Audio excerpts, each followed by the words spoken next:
Something, thank you. Some of them were also pure lies. So let me correct him. 1, Zimbabwe did not ban concentrate. He said Zimbabwe banned concentrate. Zimbabwe passed a law, base minerals exports into bracket unbeneficiated lithium ores, order 2022, in December. They banned the export of raw lithium and imposed a 5% tax on the export of concentrate. They have just read their 2024 budget and they said companies should submit plans how to beneficiate it. So that is wrong. Zimbabwe did not ban the export of concentrate. As I sit here, concentrate has been exported. In fact, they are even doing galamsey with their lithium. So let me correct him. The December law did not ban concentrate. So you should go back and look at his research. They've given all the companies 31st March this year, next year, 2024, to bring the very plans we are also requesting for by 2024 February. That's number 1. 2, he also said the minister lied by saying that there was this 12% royalty thing. Let me correct him. I know of that law. And in any case, I'm the one who told the minister. We've had this 3% royalty regulation, 3 to 12 in 1987. It's been there. And the records are there. Something, nobody has ever paid royalty more than 3% in the history of Ghana. Nobody. Until 2012, when Dr. Kwabena Dufo passed this 5% royalty. Nobody. So we said, let us impose a rate that will be paid. So he was confusing what the minister said. This is a negotiated rate, 10%, which will be paid, as against the 3 to 12 that he said was the highest, but nobody paid 3. Because if you go to Chile, they have the margins. They have 8 to 26. That's the highest you can see in the world. So if he said that it is on record that we have had 12% royalty, what the minister said was clear. Never, and you see he referred to Angoogle 5%, Newmont 5%, etc. So this is the 10% that a company is going to be paid. It's different from the 3 to 12% range that we used to have. Under that royalty law, no company, actually people did not even meet the margins because you need to reach a certain profitability ratio, then beyond 3 will kick in. It didn't work. So all these were considered when we were doing the discussion whether we should go for the Chilean model 8 to 12. We said no, nobody paid more than 3%. So I need to clarify that and put that in context. Nobody has ever paid 12% royalty in our history. Actually, nobody has even paid more than 5% in our history. So it's important I correct that misrepresentation. So he was suggesting to you what in essence constitutes royalty. If you have this to that, this bit to that, if you put all that together, you will get past what you are talking about now. Let me tell you. At a point, he shows us how the state had in excess of 50% stake. So what is historic about what you have done? No, again, let me correct you. The 50% he talked about in Ashanti was nationalization. Achampon nationalized AGC, and then there was a split, 55 to 45. Equity. And that is when, during the economic recovery program under Rollins and Co., we sold all those our shares. So Ashanti was nationalized. Yeah, so but it remains a fact. That's a different something. Let us correct this. I'm correcting 3 things. So allow me to correct that. That one he didn't say royalty. Hang on. He didn't say royalty. He said stake. You hang on. He's made 3 statements that is out there. People are listening to us. I need to correct that. That's fine. That's why. Number 1, I'm saying Zimbabwe didn't ban concentrate. He got it all wrong. The law came in December. They banned export of raw lithium. They have just read their budget and they said they are giving everybody up to 31st March next year to submit plans for beneficiation. What we have in our law, I'll read it and we'll delve into it because he said it is loose. So I'll address that. 2, he said we've ever had 55% stake. Achampon NRC Decree 132, 1972, nationalized AGC. Okay, you can call it partial nationalization because Lonro got 45 and government got 55. That was nationalization. So it's not as if you went and negotiated for a 55% stake. So that also needs to be corrected. And then the last one, royalty, which he said minister was lying. Minister was very categorical. Nobody has ever paid royalty more than 5%.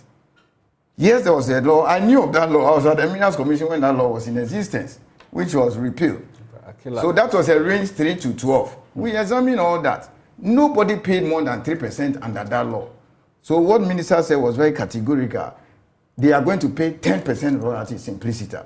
So it's important I correct that. So he got it all wrong. Zimbabwe never banned concentrate. So that is it. Then there's also another issue I also need to address. Samson. He said something which I was happy about. That I need to praise him. Something, the real deal is in the value chain. The real deal. Okay, so when I hear people saying that we should take 50% stake, I ask myself, Atlantic Lithium or Barari lease could be 100% owned by the government of Ghana. We could own the property 100%. What happens if we cannot refine the raw lithium? You have to export the concentrate raw. You have to take the concentrate out or even take the raw lithium out. So the ownership thing is not what we should be thinking of so much. Again, remember that the goal of government is to add value. That's where the money is. So if you put all your fiscal elements and taxes in the mining operations, what you end up is that you find a situation where the raw material that a company needs to put in its refining, let's say it is costing you 5 cedis to produce it. You go to Chile where they produce it cheaply than even the hard rock in Australia, maybe it will be 2 cedis. You go to Zimbabwe, maybe 1 cedi. And then they will come and tell you that it is not economic to refine a concentrate in Ghana, so give us subsidies. So it's important we clarify that we cannot put all our monies there. I'll leave some aspect of the MIF saga to Quentin to address, but something, must the state take everything? So here I'll disagree with, or I'll differ from the Honorable Member of Parliament for Pruis. He says MIF should increase the government stake. My response is that why don't you allow Ghanaians to buy? So these were some of the issues that came up in cabinet. That instead of MIF buying 20%, 15% or 30%, we said no. Why don't you go to the stock market, make it mandatory for you and I to also buy? Must the state get everything?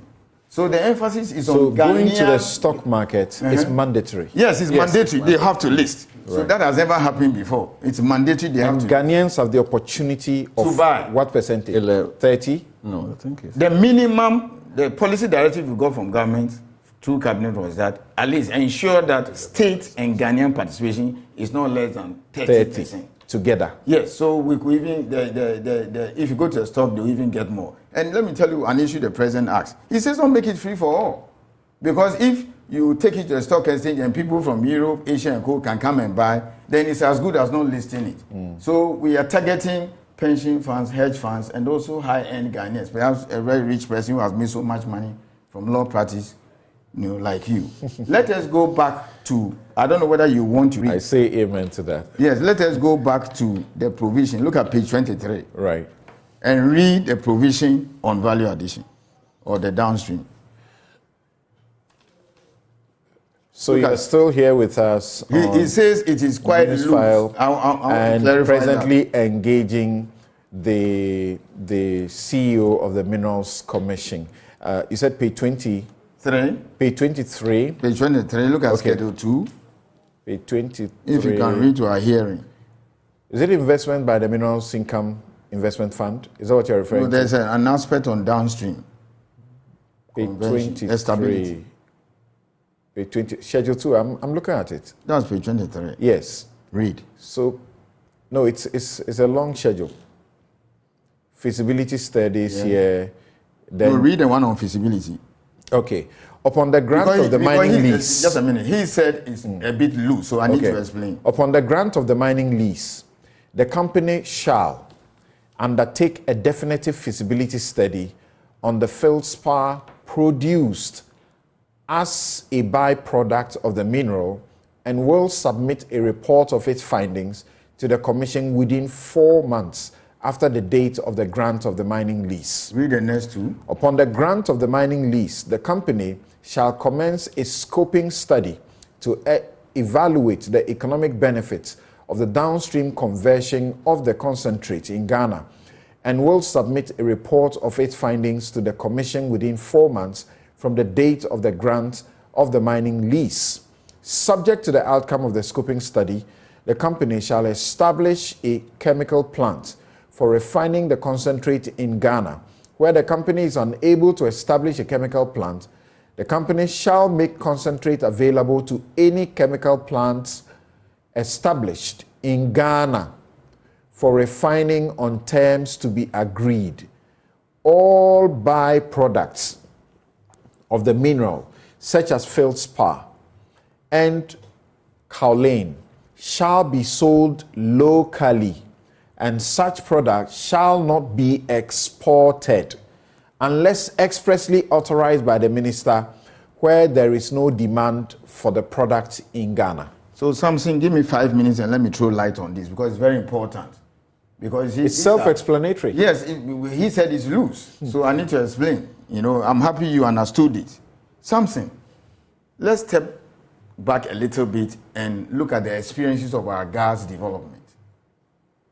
One of the issues, people like him who do a lot of research and civil society and everybody was raising at that time was that we need to have plans for our gas before we start producing oil. He's here, he can correct me. Are we going to flare like in Nigeria? And then, as usual, we sat by, then we started producing gas and we started flaring. Now, a lot of gas is being used anyway. Remember, it is going to take no less than 14 months for the mine to be constructed. You understand that? We have not finished other regulatory processes yet. Ratification, which people are confusing with prior approval, because ratification means the process is complete. Prior approval, you have to take it to Parliament to be approved before you come and sign. So let us not confuse that. We will do that. Then we'll go to EPA, we'll go to the environmental permitting process, then they will do the operating permit. So we've given ourselves maybe up to somewhere first quarter of next year. All this while they cannot start in operation. They even have to come back to Minerals Commission for a construction permit and all those stuff. That'll be sometime in 2025. Yes, but then we don't want to repeat the mistakes we made in oil and gas. So two things are happening. So I have here, this is a scoping report. We'll be getting a feasibility next week. Feasibility study for feldspar and kaolin industrial minerals. Yes. Potential of processing feldspar in Ghana. Okay. So, UMAT Consultancy and Support Services Limited. Yes. So Professor Richard K. Amankwa. So a committee has been set up by the minister. I'm part of this committee. We insisted that we don't want you to give the feasibility study to somebody from Canada or Australia who come and lie to us. So we insist to give it to somebody locally. So they gave it to UMAT. It's being led by Professor Amankwa, who is the vice chancellor and metallurgist. This is a scoping report, has been submitted. Next, we will get the feasibility. So, by in the agreement, we gave them up to February.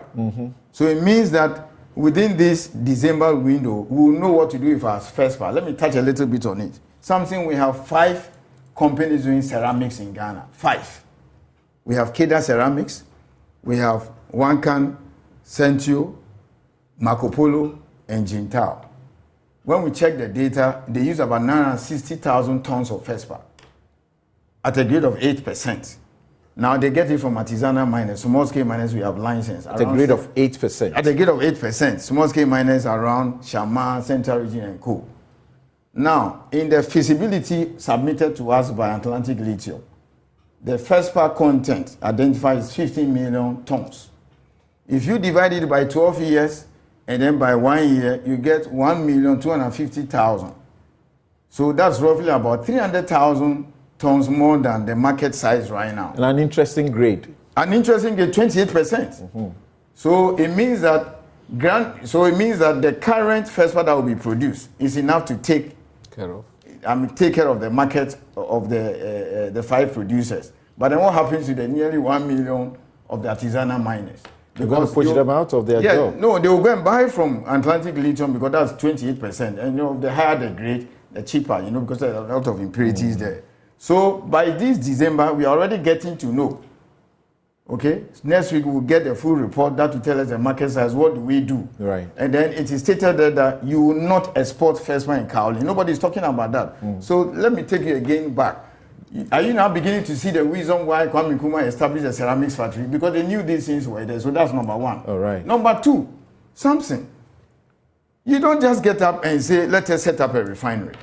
You need to do a study to know the project economics. For example, how much it will cost, what's the cost of power, location, all those things. That's what we're asking them to do.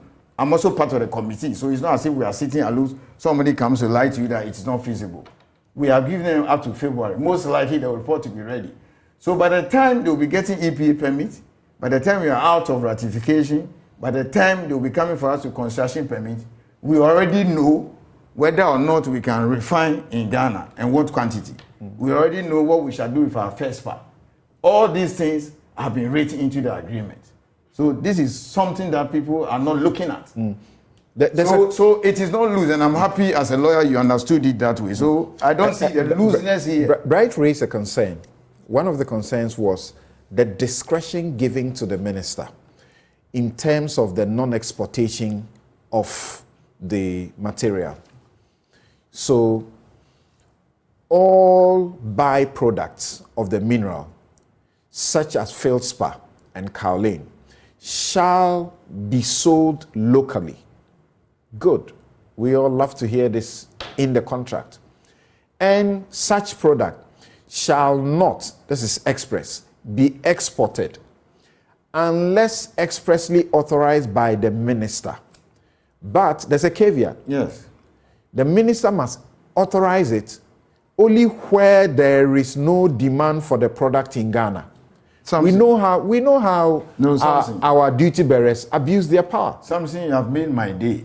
That is why we are doing this.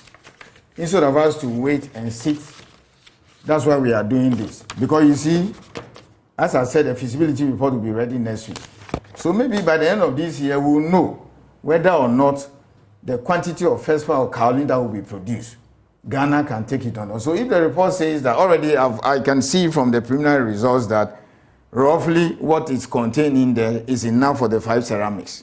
That's why I support the ban on ceramics. Okay? But then my worry is that what about the small scale miners that produce 1 million? So more or less you have already, if this report is anything to go by, more than half what the market can take. Right. So what minister will have to do, what all of us will have to do and put our heads together is to ensure that between now and the time they start producing somewhere in 2025, another company or other companies set up to make use of the ceramics. But if you're going to produce 2 million ceramics, you're going to produce 2 million tons of feldspar, and then your market can only take 1 million, then the only thing is to export the 1 million, which we are saying we don't want it to happen. So we are doing the study now, get the results, and then if you need to give incentives to even Ghanaians to use the feldspar, kaolin and coal to produce ceramics and other sanitaries, we'll do it. So it's like we are ahead of our time. Okay. So these reports are already taking place. Right.